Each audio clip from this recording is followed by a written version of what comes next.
Good evening. This is the October 1st, 2025 Seminole County Planning and Zoning Commission meeting. Please stand for the Pledge of Allegiance. I pledge allegiance to the flag of the United States of America and to the republic for which it stands, one nation, under God, indivisible, with liberty and justice for all.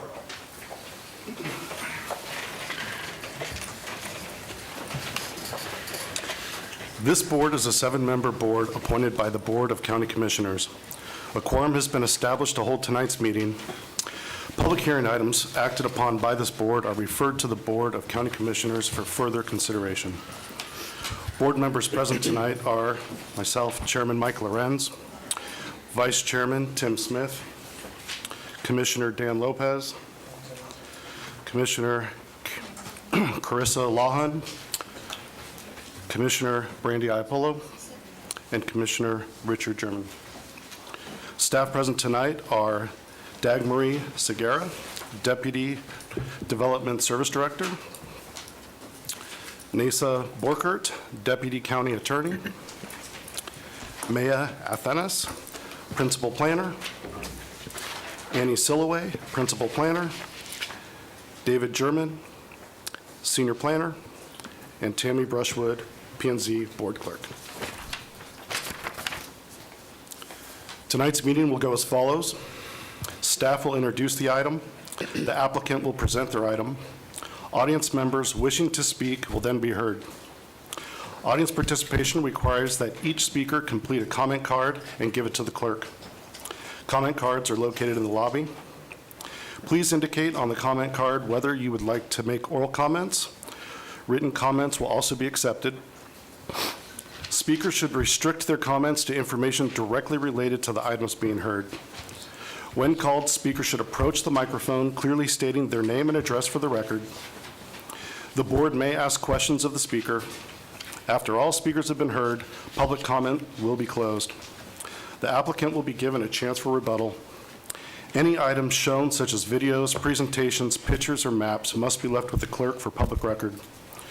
Items shown from electric devices should be emailed to the clerk.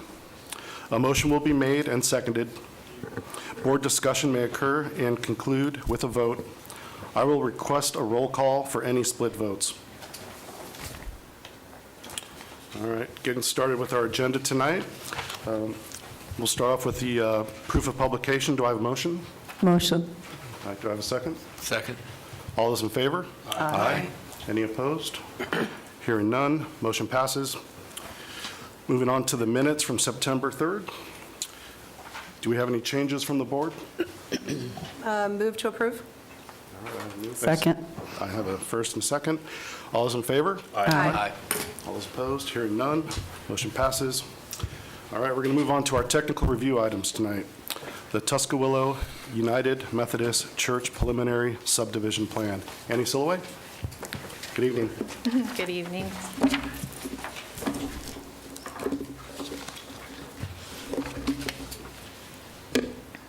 Okay. The applicant is seeking approval of the Tuscaloosa United Methodist Church preliminary subdivision plan for 2 lots on 5.35 acres located on the south side of Red Bug Lake Road, west of Dodd Road. The site has a future land use of low-density residential that allows up to 4 dwelling units per net buildable acre in A1 zoning, which requires a minimum lot size of 1 acre. The PSP proposes 2 lots. Lot 1 is approximately 2.94 net buildable acres and will contain the existing Tuscaloosa United Methodist Church. And Lot 2 is approximately 2.41 net buildable acres and will accommodate a daycare facility. Both proposed lots meet the minimum required lot size of 1 net buildable acre in the A1 zoning district. The existing church on Lot 1 is required to provide 83 parking spaces, but currently they only have 31 parking spaces, resulting in a deficiency of 52 spaces. Lot 2 contains a total of 84 parking spaces, while the daycare center operating on the lot is only required to maintain 64, leaving 19 surplus spaces. To address the parking shortfall, the church and daycare center property owners have entered into a shared parking agreement. The agreement allows the church to use 54 parking spaces on Lot 2 on Sundays from 10 a.m. to 1 p.m. for church services, enabling the church to meet its full parking requirement. Each newly created lot will have access through a private 75-foot wide ingress-egress easement that has public access onto Red Buck Lake Road, and Seminole County is the utility provider for water and sewer. The PSP complies with all the conditions of Chapter 35 of the Seminole County Land Development Code and with the land use and zoning designations of the property. Staff requests approval of the preliminary subdivision plan for the Tuscaloosa United Methodist Church subdivision, and that concludes my presentation. Thank you, Annie. Questions from the board, from staff? I have just one. Is this just sort of a cleanup process? They have an existing daycare there. Is that correct? The daycare is proposed to go in, so they're doing a PSP first. Oh, and then- it's not existing. It said in here existing daycare. Oh, did it? Okay. It's to accommodate a daycare facility. Okay, They got are applying for a special exception. I got it. So it'll be a new facility. Yes. Yeah, now I A new understand. use. Yes, sir. Thank you. Yes, you're welcome. Is the applicant present? Yes.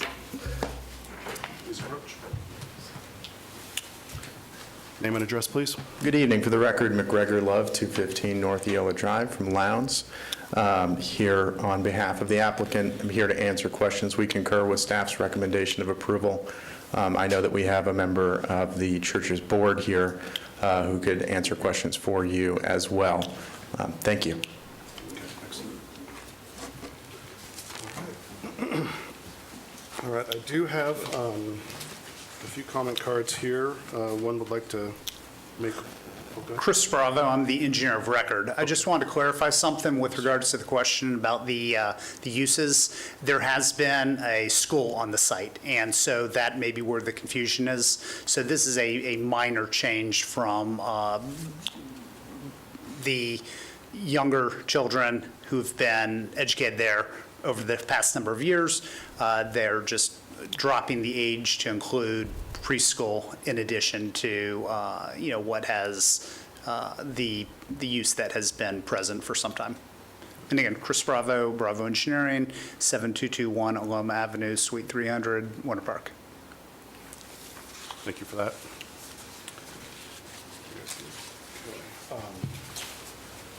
For the board, I do have 3 in support comment cards that are written, non-oral, so I'll pass those around. I'll start over there and we can just make the rounds. I also have, let's see, George Carl, present. So do you want to, yeah, please approach if you'd like to speak.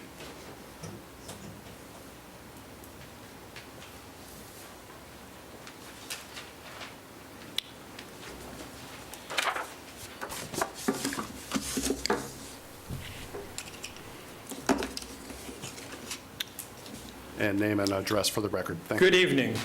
I'm George Carl, and with my wife Jeanette, we reside at 1017 Notting Pines Way, Lot 5, Sutter's Mill, Unit 2, directly behind the property involved on the west side.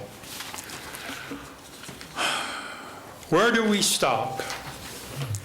This question is asked because since I have lived at this residence with my wife, there have been numerous changes to the number of students allowed on this property. In 1988, we started with 44 students in a nursery. In 1997, that was increased to 150 students. Now Tuscaloosa United Methodist Church preliminary subdivision plan states on the submission that they will operate in accordance with a Seminole County approved development order dated January 28th, 2019. As I read that order, it has expired. I don't know how they can cite that as how they're going to use that for the operation of the new lot. In that order, it says that there can be 100 students, between the ages of 5 to 22. It's interesting to note that that order was approved for Arbor School, which doesn't exist there now at the present time, as I understand it. In 1988, the playground that was located behind my property was moved to the north of the sanctuary. So there is no existing playground facilities for any students at any daycare or other school. They would be in the property behind my property. We've had several incidents when those students were playing back there of young people climbing our fence to retrieve errant balls or other play objects. The problem, I have a swimming pool in the backyard. It presents a dangerous situation. I cannot monitor it while they're at school. There are other factors involved, which you have in my written report there that I provided to the board. I see my time is running out, so I will close by summarizing, saying, at this time, I recommend that the not approve the request until the board of the church and the acquiring agency submits their special exemption that they claim they're going to submit after you have approved their PSP. How can we know how the property is going to be operated if we don't know what their special exemption request is? And, Thank you for your time, George. We'll try to get some answers for you. I'm sorry? We'll try to get some answers for you tonight, so And- thank you for your time. Thank you for your time.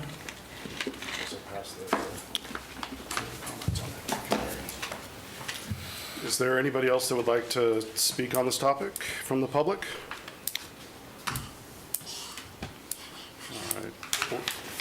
Question Or of staff? discussion as well? Yep. Question of staff. What, you know, the applicant come back? Oh, Yeah. Go Yeah, ahead. wants to applicant back? Doesn't the applicant come back to respond? Yeah. Is that what you want? But Chris, Again, you want- for the record, McGregor Love. The really preliminary subdivision plan doesn't allow any particular use. We're just, this is the first step in platting the property from one lot to two lots. The special exception process is the process where the county will review the proposed use, the number of students, and evaluate whether that use can be accommodated without creating, harm to the surrounding property owners, and that's really the appropriate process for determining the issues that the gentleman who spoke raised. So, what we're asking for tonight is simply to as a PSP, just to start the process of dividing one lot into two. Thank you. Nisa, do you have anything? Yeah, is there a question? I can follow up with that if you'd like me to. Nisa Borker, Deputy County Attorney for the record. Mr. Love is correct. This is a technical review item, as you all know, so you're really looking at this from a technical standpoint. They will be required to, at this point, the development owner of the property is still controlling, and at this point, so when the site plan review comes in, they'll review it in accordance with the current development order. This is only preliminary. They will have to submit a final, and if they don't get whatever their special exception is asking for, the preschool, so the change in the age of the children that are there, then they'll just have to remain compliant with the current development order on the record. And the So, amount. And the right, amount, and the of amount, students right. and So all that. your review here is just a technical review. It doesn't have really anything to do with the uses other than the use on the property controls the parking and, setbacks and stuff like that. But those are established, and if the special exception is denied, that's, it's based on the current DO, so nothing will change. Will we see the site plan application, or that will just be a staff function? You mean the final? Yeah. And the plat? Not the Too, plat. because the final plat will come through, too. But yeah, does DRC see final engineering? Okay, so the site plan is reviewed internally by staff. That's and my the- question, thank you. You're welcome. And then the final plat would be on a consent agenda item through the Board of County Commissioners. Okay. The applicant has submitted an application for a special exception to amend the special exception. That special exception will come through Planning and Zoning Commission and the Board of County Commissioners. So we'll see that. Yes, sir. And at that point, that'll outline what the uses are in terms Yes, of sir. number of students, et cetera. Yes, sir. Thanks. You're welcome. That'll be the appropriate Yep. time Got it. for the member of the public that spoke to come and tell you his concerns. Got it. Krista, did you have a follow-up question, or that's? I took care of it. That took care of it? Okay. And I don't remember if I absolutely did close public comments, but I'm going to go ahead and do that just in case I didn't. All right. Is there more discussion from the board? Mr. Chairman, I would make a motion to approve the preliminary subdivision plan for the Tuscaloosa United Methodist Church subdivision containing 2 lots on approximately 5.22 acres, zoned A1 agriculture, located on the south side of Red Bug Lake Road, west of Dodd Road. Second. All right, I have a motion and a second. All those in favor? Aye. Any opposed? Seeing none, motion moves. That's approved. All right. Technical item number 2, B&M Affordable Construction Preliminary Subdivision Plan. Annie, good evening again. Good evening again. Annie Silloway with Development Services for the record. The applicant is requesting approval of the B&M Affordable Construction Preliminary Subdivision Plan containing 11 residential lots located on the west side of Brooks Lane, approximately 2,100 feet south of Red Bug Lake Road.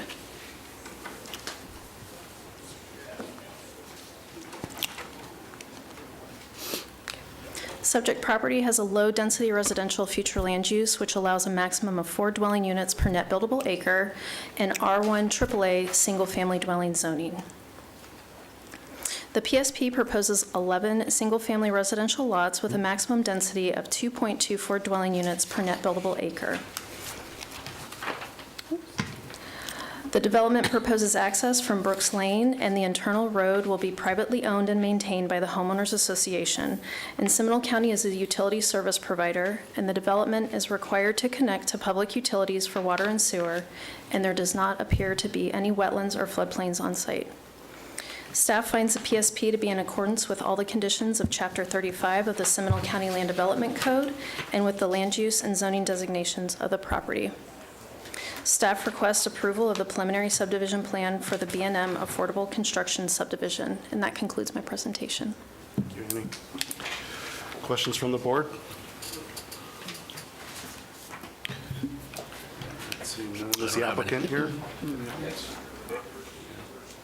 Please come up and state your name and address, and if you'd like to add anything.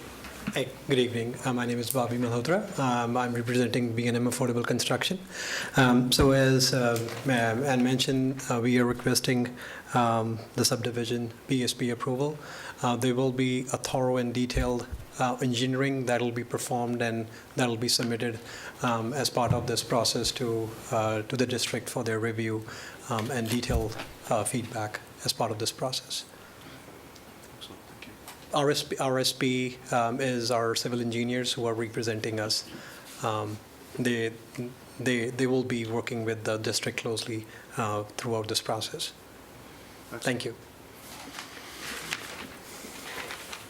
All right, any questions from the board to the applicant? I do have some public comment records for support I'll pass around. Doesn't mark whether or not you want to make oral comments. Was there anybody that wanted to make oral comments in the audience? No, okay, they're all written in. I'll pass that around for you guys to take a look at. All right, if there's anybody else that wants to speak from the audience, we don't have any more comment cards. All right, I will close public comments then. Any board discussion or? Mr. Chairman, I'll make a motion to approve the preliminary subdivision plan for the B&M Affordable Construction Subdivision containing 11 residential lots on 5.41 acres, zoned R1 AAA Single Family Dwelling, located on the west side of Brooks Lane, approximately 2,100 feet south of Redbug Lake Road. Second. I have a motion, I have a second. All those in favor? Aye. Any opposed? Hearing none. Motion passes. Okay, moving on to our public hearing items. Land Development Code Amendment, Certified Recovery Residents. David German. Good evening. Hey, good evening.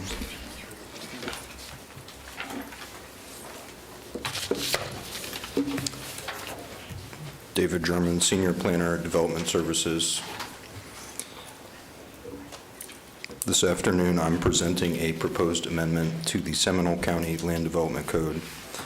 It will amend Chapter 30 zoning regulations and Chapter 2 definitions to establish process for reasonable accommodation requests for the review and approval of certified recovery residences in instances where they would not otherwise be permitted. The proposed changes to the Land Development Code are required for compliance with state law, the Fair Housing Act, and the Americans with Disabilities Act.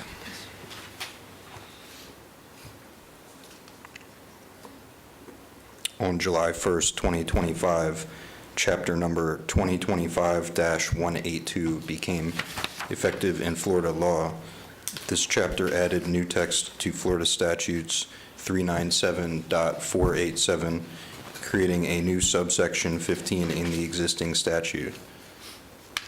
This was done to implement Senate Bill 954, which went through the Florida House and Senate earlier in the year.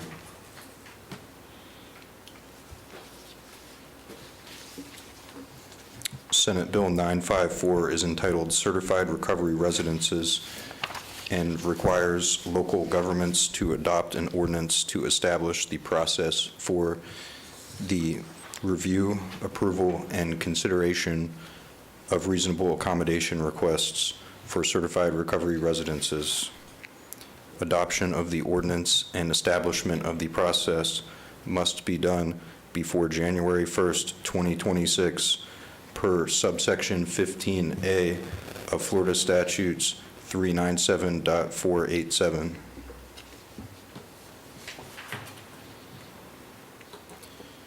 Along with the proposed amendments, it is important for us to briefly discuss what certified recovery residences are and how they fit into our communities. The definition of certified recovery residences, as it is stated in the Florida statutes, is as follows.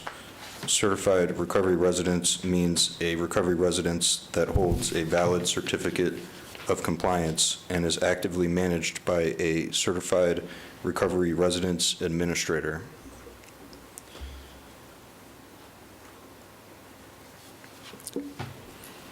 Now, we will briefly summarize each of the levels of certified recovery residences to help you get a better understanding.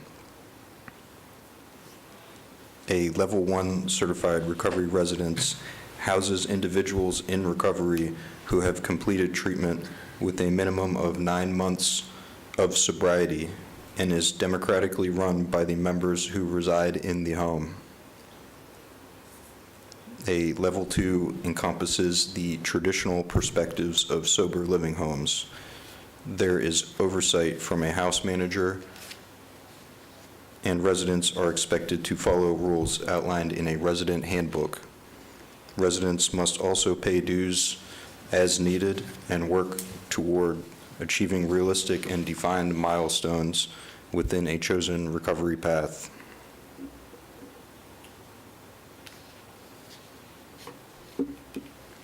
A Level 3 has higher supervision by staff.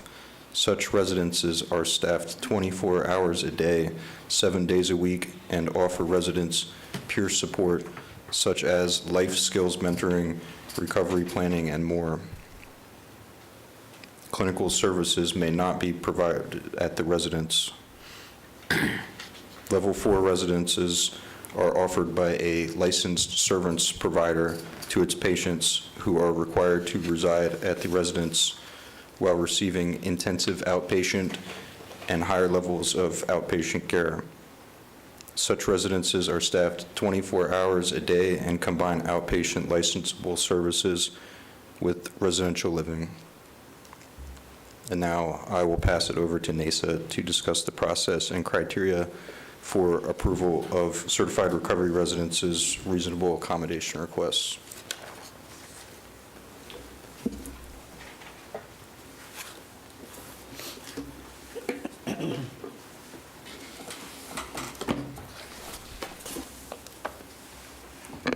Good evening, Nasa Borker, Deputy County Attorney for the record. David did a good job of laying down the groundwork for this, but I kind of want to make things a little more clear because this is a very strange thing for you all to be seeing. You're the Planning and Zoning Board. This is not a planning and zoning process. You're seeing this because the state has now mandated that this process be put into an ordinance and into our code. Years ago, there was a lot of, kind of when recovery residences, sober living home were coming to be, so, 2015 or so, about 10 years ago, there was a lot of dust up about it, how they are integrated into residential neighborhoods. HUD put out a joint statement about what you can and cannot do from a zoning perspective, what you can prohibit, what you can't prohibit.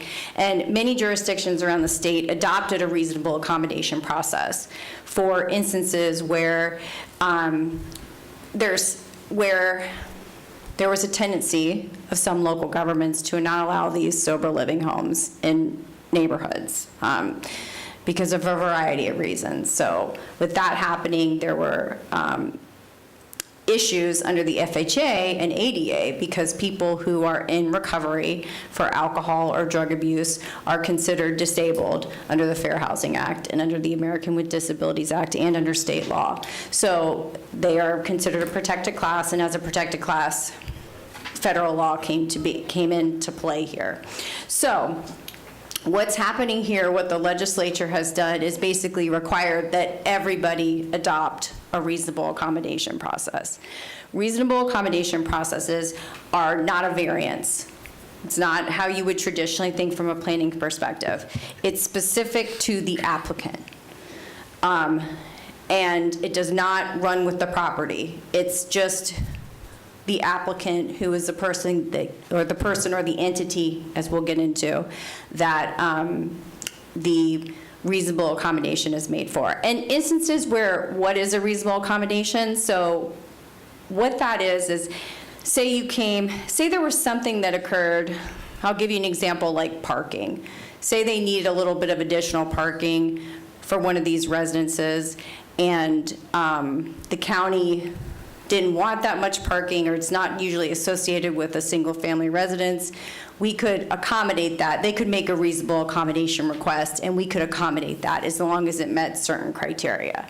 So that's a good example. Or if, something happened where it was excluded from a zoning district by something other than just outright saying it, because you can't outright exclude these types of uses, then you could go through this process. So those are kind of two examples of where it'd be utilized. So I don't know how often this is actually going to come up in Seminole County because we don't have restrictions like other jurisdictions do.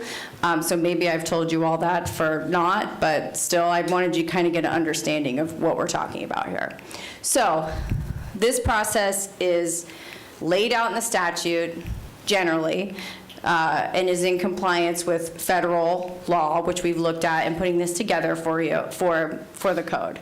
So an applicant is a person or a provider, and they are required to establish first that they're protected individuals under the Fair Housing Act and the Americans with Disabilities Act. And how they do that is basically through a disability verification form. They have to verify that they have a disability that affects their life, and that is done through some type of social services professional or medical professional. So first, as an applicant, you have to show that you have a disability, and you have to fill out this verification form, or that you're an entity that's serving people that are disabled. The applicant, if it's a organization, has to be certified by the state. You have to have a license to establish a certified recovery residence. And then the applicant is also required to show that the accommodation that they're requesting is reasonable and necessary to afford an equal opportunity to use and enjoy the residence. So that's the standard federal law on how you determine whether or not the reasonable accommodation being requested lines up with the disability that's being shown. Okay, so these applications will come in through the Planning and Development Division. They must include a description of the accommodation being requested and demonstrate why the request is needed. They must include a verification of disability status, which I just talked about, and any other supplementary documentation that they may want to submit to support the request for the reasonable accommodation.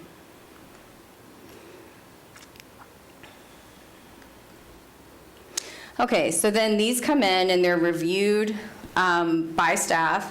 The Development Services Director is the person or their designee that reviews and issues a determination. That determination has to be issued within 60 days. And in considering these applications, the criteria is as follows. Whether the applicant has established that they are handicapped or disabled, that the accommodation being requested is reasonable and necessary to provide an equal opportunity to use the residence, whether or not the request imposes an undue financial or administrative burden on the county, and whether or not the request in itself would result in a fundamental alteration of the nature of the county's existing regulations. Once these are all considered, then the Development Services Director issues a approval with conditions or a denial.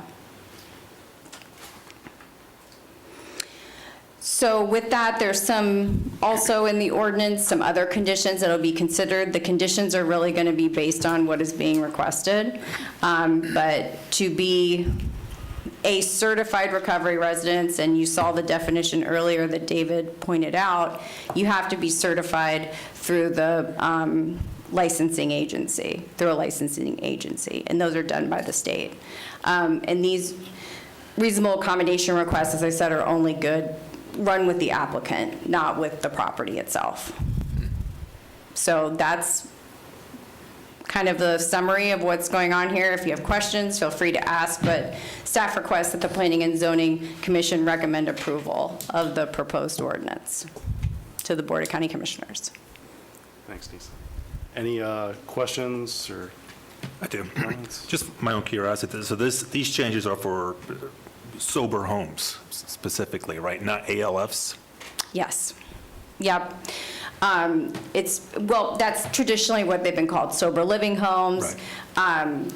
But you have to, the state a number of years ago set up this certification requirements. And so now the state is now saying, now that we have this, essentially local governments, you have to have this reasonable accommodation process in place. Okay, thank you. Any other questions? See any? When there was there anybody that wanted to speak from the board, or from the audience? I don't think we had any comment cards, did we? No. All right, I'll open and close that. Open it up for board discussion or a motion. Mr. Chairman, I would make a motion to recommend to the Board of County Commissioners to approve the ordinance amending the Land Development Code to establish a reasonable accommodation process for review and approval of certified recovery residents, and to add a definition for the certified recovery residents. Do I have a second? Second. All right, I have a motion and a second. All those in favor? Aye. All those opposed? Hearing none. Motion passes. All right, that's the end of our public hearing. Let's see, Director's report. Staff, do you have anything for us today? Not tonight. We were going to have Chris Patton from the Communications Office do a presentation about our new transportation program, Scout, but he had an emergency, so we're going to reschedule it for next month agenda. Okay, excellent, thank you. All right, board, anything to discuss? See nothing, adjourned. All right.